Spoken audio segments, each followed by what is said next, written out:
ہو نہیں سکتی. آج کل ہوتا کیا ہے، کچھ لوگ قرض لے لیتے ہیں اور قرض لوٹاتے ہی نہیں. میں آپ سے پوچھنا چاہتا ہوں، پورے قرآن مجید میں سب سے لمبی آیت کون سی ہے؟ پہلے یہ بتائیے سب سے بڑا گناہ کون سا ہے؟ شرک. سب سے بڑی حقیقت کیا ہے؟ توحید. تو سب سے بڑی آیت ہونی چاہیے شرک کے بارے میں، اور سب سے بڑی آیت ہونی چاہیے توحید کے بارے میں. لیکن ایک بات کہہ دوں آپ کو، غور سے سنیے گا آپ لوگ سب، پورے قرآن مجید میں سب سے لمبی آیت نہ توحید کے بارے میں ہے، نہ شرک کے بارے میں ہے، نہ نماز کے بارے میں ہے، نہ روزہ کے بارے میں ہے، نہ زکوٰۃ کے بارے میں ہے، نہ حج کے بارے میں ہے، نہ رفع یدین کے بارے میں ہے، نہ سینے پر ہاتھ باندھنے کے بارے میں. اس کے بارے میں تو قرآن کی آیت ہے ہی نہیں. ارے جلدی مان بھی گئے سب. ارے جب پوری انرجی مولوی صاحب اسی پر لگاتے ہیں تو سب سے لمبی آیت ہونی چاہیے نا بھائی. پورے قرآن مجید میں سب سے لمبی آیت کون سی ہے؟ ارے میری اردو بہت ہارڈ ہو گئی مولوی صاحب، نہیں سمجھ میں آ رہی بات. پورے قرآن مجید میں توحید والی آیت لمبی نہیں ہے، شرک والی آیت لمبی نہیں ہے. سب سے لمبی آیت لین دین کے بارے میں ہے اور اس کو لکھنے کے بارے میں ہے. پورے ایک پیج ایک صفحہ کی آیت ہے پورا، کہ جب لین دین کرو تو اس کو لکھ لو. کتنے لوگ لین دین کرتے ہیں تو اس کو لکھ لیتے ہیں. ارے بھائی سے لیں گے تو لکھ لیں گے، ابا سے لیں گے تو لکھ لیں گے، رشتہ دار سے لیں گے تو لکھ لیں گے. کتنے لوگ تو بتاتے ہی نہیں ہیں. تو جب مر جائیں گے تو کیسے جنازے کی نماز ہو سکتی کیا؟ پورے قرآن مجید میں سب سے لمبی آیت ہے لکھنے کے بارے میں.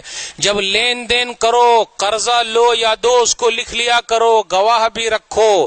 نہیں کرتے ہم اور آپ اس آیت پر عمل نہیں کرتے تو آگے چل کے جھگڑا ہو جاتا ہے، کیس ہو جاتا ہے، کہیں چل کے مرڈر ہو جاتا ہے، رشتہ داری ختم ہو جاتی ہے، دشمنی بڑھ جاتی ہے، سب ختم.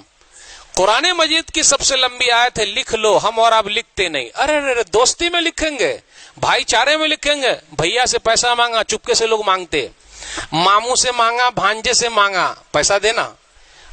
ارے بھائی مانگیے تو ساتھ میں کسی کو رکھ کے مانگیے. کیوں؟ اگر آپ اللہ نہ کرے دنیا سے چلے جائیں، پتا تو رہے کہ بھائی ان کے اوپر قرضہ ہے، کوئی ادا کرنے کے لیے کھڑا تو ہو جائے گا. ہم اور آپ عمل نہیں کرتے. میرے بھائیو، قرضے کا مسئلہ ہو، لین دین کا مسئلہ ہو، اس کو لکھ لیجئے. کیوں؟ جنازے کی نماز ہو سکتی کیا؟ آئیے سن لیتے ہیں حدیث. کیسی حدیث ہے؟ صحیح بخاری کتاب الکفالہ، کتاب نمبر 39، حدیث نمبر 2295. بہت ناراض ہے آج ہم سے، دیکھیے تو.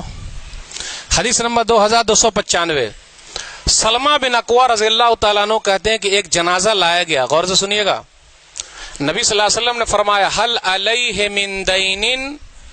یہ نہیں پوچھا یہ جنازہ نمازی ہے، روزے دار ہے، حاجی ہے، زکاتی ہے، توحیدی ہے. نہ، نبی صلی اللہ علیہ وسلم نے جنازے کے بارے میں پوچھا، مردے کے بارے میں پوچھا، اس کے اوپر قرضہ ہے کیا؟ تو بولے قرضہ نہیں ہے. تو نبی صلی اللہ علیہ وسلم نے نماز پڑھ لیا، جنازے کی نماز پڑھا دی.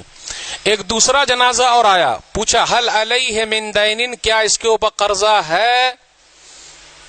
تو کچھ لوگوں نے کہا کہ ہاں اس کے اوپر قرضہ ہے. اس حدیث سے یہ پتا چلا جب ہم اور آپ قرضے کا لین دین کریں تو ایک آدمی کو، دو آدمی کو گواہ بنا کے لکھ لے، تاکہ وہ مرنے کے وقت گواہی دے کہ ہاں ان کے اوپر قرضہ ہے.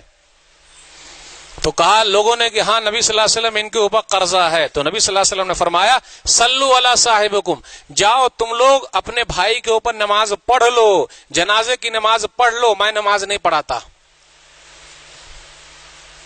میں نماز نہیں پڑھاتا، اس کے اوپر قرضہ ہے. آج کل ہم اور آپ قرضہ لے رہے ہیں، کس کے لیے لے رہے ہیں؟ بیٹوا کے لیے لے رہے ہیں، بہترین گھر بنانے کے لیے لے رہے ہیں. آئیے ایک اہم معاملہ سمجھا دوں. آئیے ایک اہم معاملہ سمجھا دوں، کتابوں کے ذریعے، واقعات کے ذریعے. ایک آدمی بھاگتا ہوا آیا، بولے 45 لاکھ. غور سے سنیے گا، 45 لاکھ. جنازہ تیار ہے، نماز ہو گئی ہے، دفن کرنا ہے. بولے 45 لاکھ. غور سے سنیے گا ذرا، 45 لاکھ. ایک بیٹا کھڑا ہوا،